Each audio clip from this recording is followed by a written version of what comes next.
Hello students and welcome back to our YouTube channel. आज के class में हम लोग पढ़ेंगे डेथ ऑफ अ पार्टनर। इससे पहले ऑलरेडी हम लोग पार्टनरशिप के जितने बाकी टॉपिक्स हैं सबके वीडियो ऑलरेडी अपलोड कर रखे हैं। तुम चैनल के प्लेलिस्ट में जाके वीडियोस देख सकते हो। आज हम लोग शुरू करेंगे next chapter, that is death of a partner. उसको आज हम लोग वन शॉट में कंप्लीट कर लेंगे, ठीक है। डेथ ऑफ अ पार्टनर एक बहुत ही आसान और बहुत ही छोटा टॉपिक है। पहले ये रिटायरमेंट के साथ ही हुआ करता था, अब थोड़ा सा इसको अलग अलग कर दिया है चैप्टर बुक में, ठीक है। रिटायरमेंट में जो सब टॉपिक्स है और जैसा ट्रीटमेंट है रिटायरमेंट में, डेथ में भी बिल्कुल सेम ट्रीटमेंट है। क्योंकि रिटायरमेंट में भी एक पार्टनर रिटायर हो रहा है, वो पार्टनरशिप फॉर्म छोड़ के जा रहा है, और डेथ में पार्टनर का डेथ हो रहा है जिसकी वजह से वो पार्टनर अब और नहीं रहा पार्टनरशिप फॉर्म का।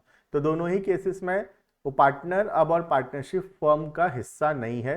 इस वजह से दोनों का अकाउंटिंग ट्रीटमेंट जो है वो बिल्कुल सेम है, ठीक है। रिटायरमेंट में हम रिटायरिंग पार्टनर को पैसा देते हैं, और डेथ के केस में हम जो पार्टनर मर चुका है उसके परिवार वालों के, उसको लीगल रिप्रेजेंटेटिव्स को हम लोग पैसा देंगे, ठीक है। तो जो अकाउंटिंग रिटायरमेंट में है डेथ में सेम है, वो तो बिल्कुल इक्वल है। उसके अलावा एक टॉपिक नया है इसके अंदर डेथ में। वो टॉपिक कौन सा है देखना। रिटायरमेंट के अंदर क्या हो सकता है, हम रिटायरमेंट को प्लान कर सकते हैं कि रिटायरमेंट जो है ईयर के एंड में होगा, ठीक है। लेकिन डेथ एक ऐसा इवेंट है जो कि प्लान नहीं किया जा सकता, और डेथ कभी भी हो सकता है ड्यूरिंग द ईयर। और जब अचानक से साल के बीच में कहीं किसी पार्टनर का डेथ हो जाता है, जैसे ड्यूरिंग द ईयर अचानक से पार्टनर का डेथ हो गया, सपोज 15 मई को किसी एक पार्टनर का डेथ हो जाता है, ठीक है। डेथ एक ऐसा चीज है जो पहले से प्लान या कुछ किया नहीं जा सकता ऑब्वियसली, ठीक है। तो ये जो पार्टनर का डेथ हो गया है, इसके फैमिली मेंबर्स को ये अप्रैल और 15 मई, मतलब अप्रैल महीना का पूरा और मई का 15 दिन, इसमें जो भी प्रॉफिट हुआ है उसका हिस्सा मिलना चाहिए, ठीक है। तो हम ये एक्स्ट्रा एक पढ़ेंगे, इसको बोलते हैं शेयर ऑफ प्रॉफिट और लॉस। अगर प्रॉफिट हुआ होगा इस 15 एक महीना 15 दिन में तो प्रॉफिट में हिस्सा मिलेगा, अगर लॉस हुआ होगा तो लॉस में हिस्सा देना पड़ेगा, ठीक है। कौन देगा, फैमिली मेंबर्स, ठीक है। तो एंट्री क्या होगा, दो प्रकार का सिचुएशन है इसमें। अगर रिमेनिंग पार्टनर, रिमेनिंग मतलब जिसका डेथ हो गया उसको छोड़कर बाकी जो पार्टनर है उनके बीच में अगर रेशियो चेंज नहीं होता है, जैसे उनके बीच में पहले रेशियो 3:1 था और अभी भी उनके बीच में 3:1 ही है, तो उनके बीच में रेशियो चेंज नहीं हुआ, ठीक है। तो क्या होगा, एंट्री होगा प्रॉफिट के लिए, this is entry for profit. PL suspense account debited to deceased partners capital account. कैसे कैलकुलेट होगा ये अभी हम सीखेंगे, अभी पहले हम लोग एंट्री क्या होगा वो देख रहे हैं। तो एंट्री होगा PL suspense account debited to deceased partners capital account. Deceased partner को पैसा मिलेगा, डिजीज का मतलब जिसका डेथ हो गया है, ठीक है, उसको पैसा मिलेगा, उसको कैपिटल क्रेडिट होगा। और एक नया अकाउंट हम ओपन किए, वो अकाउंट का नाम है पीएल सस्पेंस। और अगर लॉस होगा तो एंट्री होगा deceased partners capital account debited to PL suspense account, ठीक है। तो deceased partner capital account debit होगा बिकॉज लॉस हुआ है, लॉस होगा तो पार्टनर से कैपिटल का, पार्टनर के कैपिटल से पैसा लेंगे तो वो डेबिट होगा, और पीएल सस्पेंस अकाउंट जो होगा क्रेडिट होगा, ठीक है। अगर आपस में रेशियो चेंज हुआ है रिमेनिंग पार्टनर्स के बीच में, तो रिमेनिंग पार्टनर के बीच में अगर रेशियो चेंज होगा तो कोई पार्टनर उसमें गेन किया होगा, है ना, और फिर गेनिंग पार्टनर्स पैसा देंगे डिजीज पार्टनर्स को, in which ratio, in the gaining ratio, ठीक है। तो प्रॉफिट का एंट्री होगा gaining partners capital account debited to deceased partners capital account, और लॉस का एंट्री होगा deceased partners capital account debited to gaining partners capital account. समझ में आ रहा है, this is the entry for profit, this is the entry for loss. तो ध्यान रखना आपस में रेशियो चेंज हुआ है या नहीं, उसके हिसाब से अकाउंटिंग ट्रीटमेंट डिफर करेगा, ठीक है। ये हो गया इसका जर्नल एंट्री। अब नेक्स्ट बात है कि अमाउंट कैसे कैलकुलेट होगा, ये एंट्री जो लिखेंगे इसका अमाउंट कैसे आएगा। तो ये जो एक महीना 15 दिन का हम बात कर रहे हैं, अप्रैल का पूरा महीना और 15 दिन मई का, इसका प्रॉफिट हमको एस्टिमेट करना पड़ेगा, क्योंकि एक्चुअल प्रॉफिट तो हमको फाइनल अकाउंट्स बनाकर पता चलता है, अभी हम फाइनल अकाउंट्स नहीं बना रहे, तो हमको प्रॉफिट अनुमान लगाना पड़ेगा, एस्टिमेट करना पड़ेगा। अब इसको एस्टिमेट करने का दो तरीका है, एक है टाइम बेसिस और दूसरा होता है सेल्स बेसिस, ठीक है। टाइम बेसिस क्या होता है, प्रीवियस ईयर्स के प्रॉफिट के हिसाब से हम कैलकुलेट करते हैं कि इस साल कितना प्रॉफिट हुआ होगा अभी तक, ठीक है।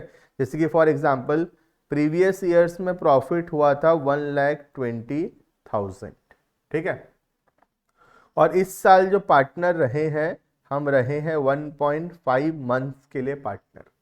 तो हमको कैलकुलेट करना पड़ेगा यूनिटरी मेथड से। अगर पिछले साल भर में प्रॉफिट हुआ 1,20,000 तो 1 महीना 15 दिन में कितना प्रॉफिट हुआ होगा, ठीक है। तो प्रॉफिट कैसे निकलेगा, 1,20,000 that is the previous years profit या प्रीवियस ईयर्स का average profit multiplied by 1.5 divided by 12। समझ में आ रहा है।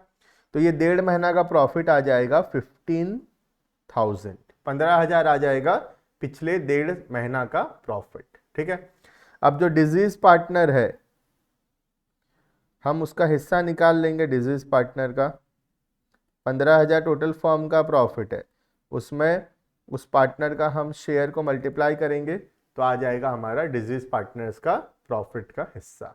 समझ में आ रहा है। ये हो गया टाइम बेसिस। टाइम बेसिस क्या मानता है, पिछले साल में जितना प्रॉफिट हुआ था इस साल भी ऑलमोस्ट वैसे ही प्रॉफिट हो रहा होगा। तो पिछले साल भर में प्रॉफिट हुआ था 1,20,000, तो इस साल 1.5 महीना में प्रॉफिट हुआ होगा उसी हिसाब से 15,000, और उसमें डिजीज पार्टनर का हिस्सा ले लेंगे हम, ठीक है।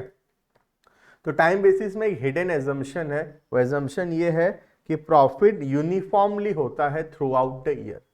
मतलब हर, जैसे साल का प्रॉफिट हुआ 1,20,000 तो हर महीना प्रॉफिट 10,000 होता है। टाइम बेसिस ये मानता है, मतलब प्रॉफिट यूनिफॉर्म है एवरी मंथ में, एवरी डे प्रॉफिट यूनिफॉर्म है थ्रू आउट द ईयर, जो कि प्रैक्टिकल लाइफ में ऐसा बिल्कुल भी पॉसिबल नहीं है। इसीलिए दूसरा मेथड आता है that is sales basis. Sales basis क्या मानता है, सेल के हिसाब से होना चाहिए प्रॉफिट में हिस्सा, ना कि टाइम के हिसाब से। ये क्या कर रहा है, टाइम के हिसाब से ले रहा है, 1.5 महीना टाइम के हिसाब से ले रहा है। और दूसरा है सेल्स बेसिस। सेल्स बेसिस में हम क्या करते हैं, प्रीवियस ईयर्स में कितना प्रॉफिट हुआ था, previous year profit divided by previous year sales, ठीक है। पिछले साल कितना प्रॉफिट हुआ था और पिछले सालों में कितना सेल्स हुआ था, multiplied by current year sales. इस साल कितना सेल्स हुआ है, बात समझ में आ रहा है। तो previous year profit divided by previous year का सेल मल्टीप्लाइड बाय अभी जो 1.5 महीना हुआ है उस 1.5 महीना में कितना सेल हुआ है उसको हम मल्टीप्लाई करेंगे तो आ जाएगा हमारा इस 1.5 महीने का प्रॉफिट। और उसमें फिर सेम डिजीज पार्टनर का हिस्सा निकाल लेंगे हम लोग, डिजीज पार्टनर का प्रॉफिट का हिस्सा मल्टीप्लाई करके, ठीक है। उसके बाद वंस अमाउंट निकल गया या तो टाइम बेसिस से या सेल्स बेसिस से। अब कौन से मेथड से करना है क्वेश्चन में बताया हुआ होगा, या तो टाइम बेसिस या फिर सेल्स बेसिस। वो होने के बाद हमको जर्नल एंट्री करना है। अब जर्नल एंट्री में भी 2 सिचुएशन है, अगर दोनों के बीच में रेशियो चेंज हुआ है तो कैसे होगा, नहीं हुआ है तो कैसे होगा। बात समझ में आ रहा है। This is all about death of a partner. इसके बाद एक आखिरी में एक छोटा सा टॉपिक है इसके अंदर, दैट इज सेक्शन नंबर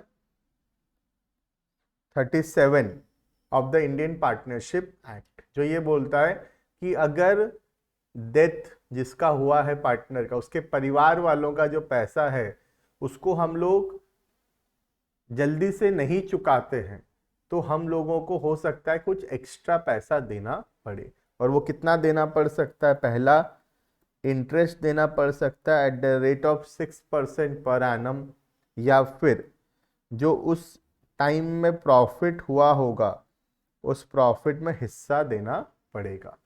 दोनों में से कौन सा देना पड़ेगा, विच एवर इज हाइयर, जो ज्यादा होगा वो देना पड़ेगा, ठीक है। तो जैसे डेथ होता है 15 मई को, और 15 मई को हम कैलकुलेट कर लिए कि डिजीज पार्टनर के परिवार वालों को 5 लाख रुपए हम देंगे।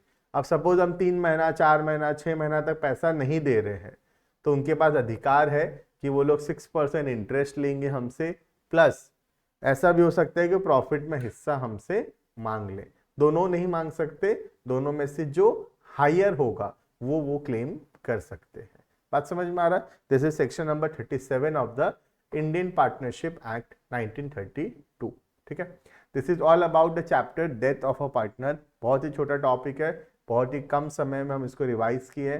फटाफट से वीडियो को देख लेना और उसके बाद तुम क्या करना, क्वेश्चंस प्रैक्टिस करना। क्वेश्चन प्रैक्टिस करने से कॉन्सेप्ट एकदम क्लियर हो जाएगा। रिटायरमेंट आना चाहिए, रिटायरमेंट अगर क्लियर है तो ही डेथ के क्वेश्चंस हम कर पाएंगे, क्योंकि रिटायरमेंट और डेथ में अकाउंटिंग बिल्कुल सेम है, सिर्फ ये शेयर ऑफ प्रॉफिट जो हम पढ़े आज वो टॉपिक सिर्फ नया है इसमें।